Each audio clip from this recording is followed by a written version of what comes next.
아이가 100점을 맞았는데 아이가 아빠한테 때를 써요. 아빠, 나 100점 맞았으니까 스마트폰 사줘. 그랬더니 아빠가 그게 무슨 말이야?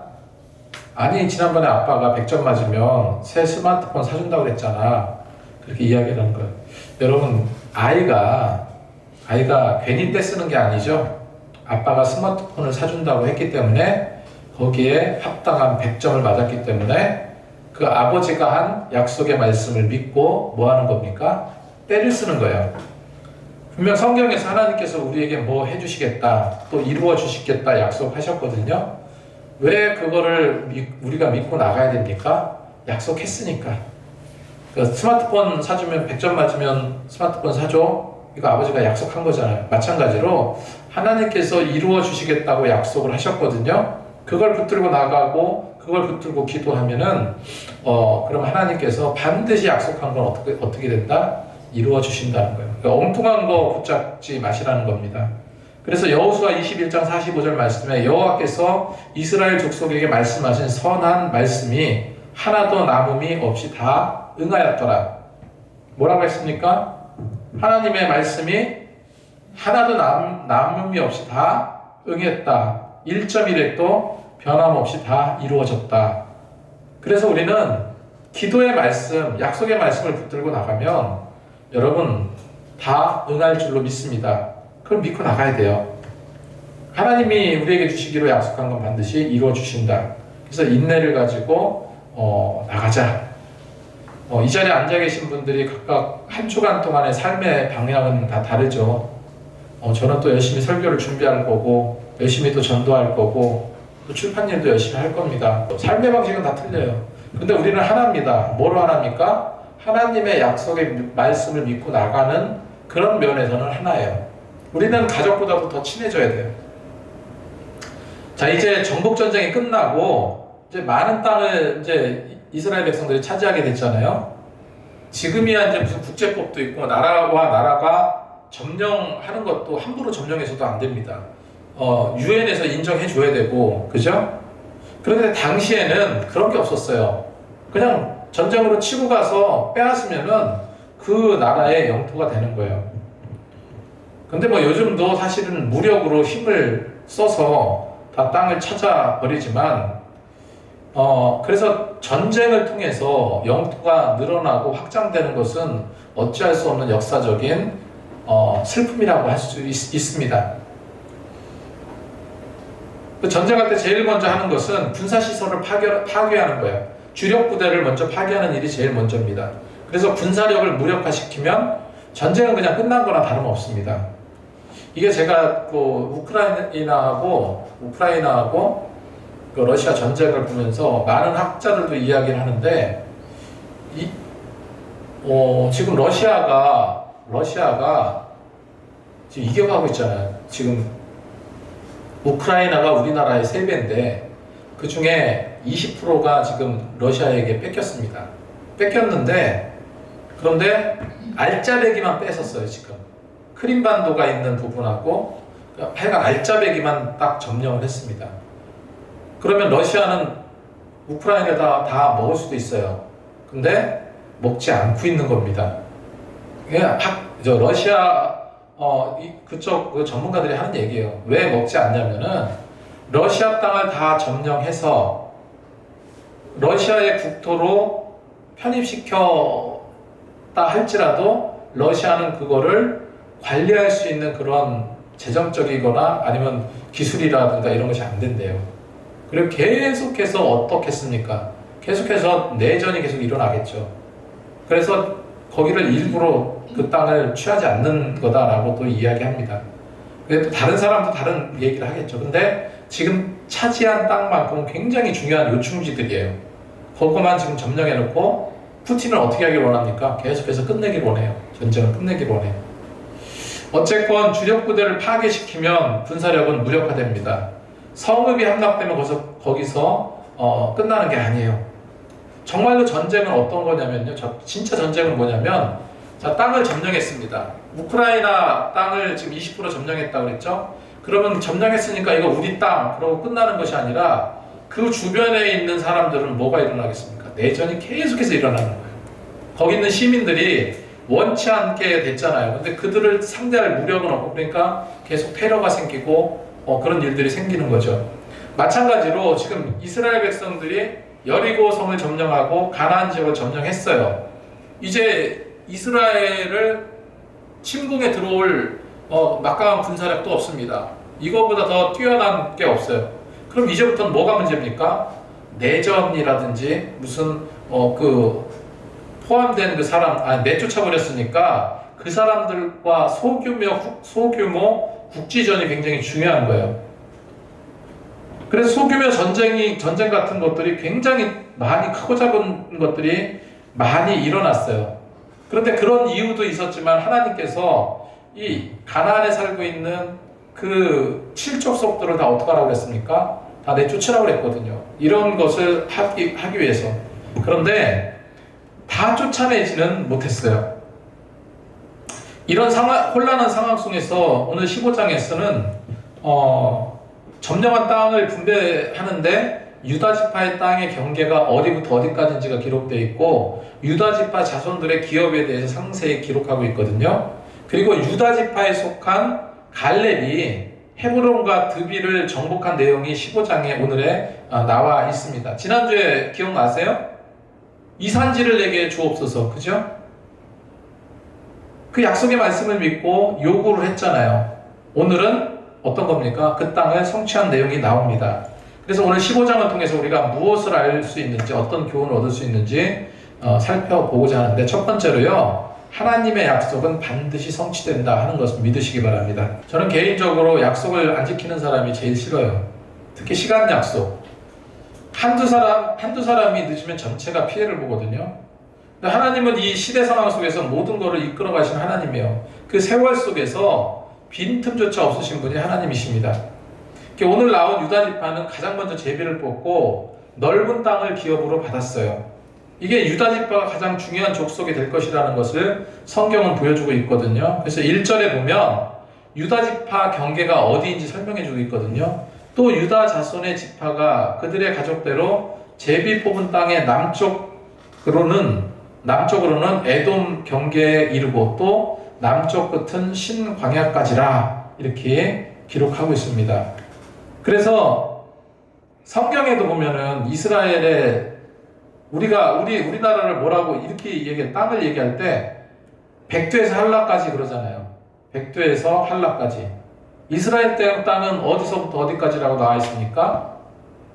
단에서 브엘세바까지 이렇게 나와 있어요.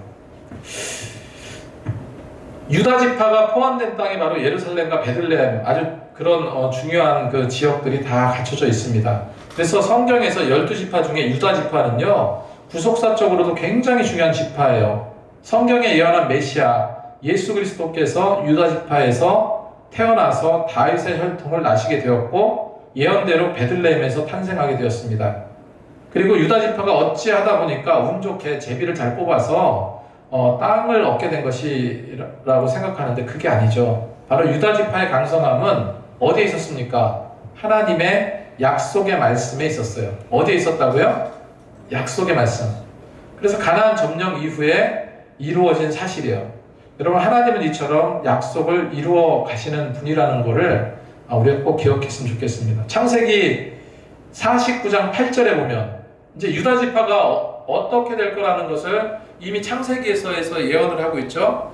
야곱을 통한 유다 지파의 축복의 내용이 담겨 있습니다. 창세기 49장 8절을 보면은 유다야, 너는 내 형제의 찬송이 될지라. 내 손이 내 원수의 목을 잡을 것이요 내 아버지의 아들들이 내 앞에서 절하리로다. 유다는 사자 새끼로다. 내 아들아, 너는 움켜진 것을 찢고 올라갔도다. 그가 엎드리고 웅크림이 수사자 같고 암사자 같으니 누가 그를 범할 수 있으랴. 규가 유다에서 떠나지 않으며. 여러분, 규가 뭔지 아세요? 미스코리아들이, 그렇죠, 봉이에요, 봉. 미스코리아 진선미 당첨되면, 진으로 당첨되면 이 봉 같은 거 주잖아요. 봉 같은 거 주면 왕관 쓰고 봉 같은 거 딱 들고 그러면서 막 이러잖아요. 그죠? 이게 규입니다. 규. 상징이죠, 상징. 왕비라는 상징, 왕이라는 상징. 그 유다가, 그 규가 유다를 떠나지 아니할 것이다 라고 이야기했고요. 통치자의 지팡이가 그 발사에 떠나지 아니하기를 실로가 오시기까지 이르리니 그에게 모든 백성이 복종하리로다. 그래서 유다 지파의 강성함을 약속했습니다. 그리고 오늘 15장에는 유다 지파가 그 당신의 약속하심이 성취되는 그런 장면을 보여주고 있다는 거예요. 자, 두 번째로는 하나님은요, 약속하신 것보다 더 주기 원하세요. 늘상 제가 자주 말씀드리는 것 중에 이런 말씀, 우리는 채워주는 종교가 아니라 흘러 넘치는 종교다. 그래서 예수님께서 말씀하셨듯이 내 배에 생수의 강이 흘러나리라, 흘러 넘치리라. 하나님께서 우리에게 넘쳐 흐르는 정말로 그 풍성함으로 우리에게 이끌어 주시는 그런 종교라는 거예요. 그래서 하나님은 항상 초과 달성시켜 주시는 분이라는 거예요. 그 예가 바로 갈렙과 약속의 성취를 들 수 있습니다. 이 산지를 내게 주소서. 이 갈렙. 오늘 말씀 13절에서 15절을 보면 유다 지파에 속한 갈렙이요, 헤브론과 드빌을 정복한 내용이 나와 있어요. 말씀을 다시 한번 읽어보면 여호와께서 여호수아에게 명령하신 대로 여호수아가 기랏 아르바 곧 헤브론을 유다 자손 중에 분깃으로 여분네 아들 갈렙에게 주었으니 아르바는 아낙의 아버지였더라. 갈렙이 거기서 아낙의 소생 그 세 아들 곧 세세와 하이만과 달메를 쫓아내었고 거기서 올라가서 드빌 주미를 쳤는데 드빌의 본 이름은 기랏세별이다.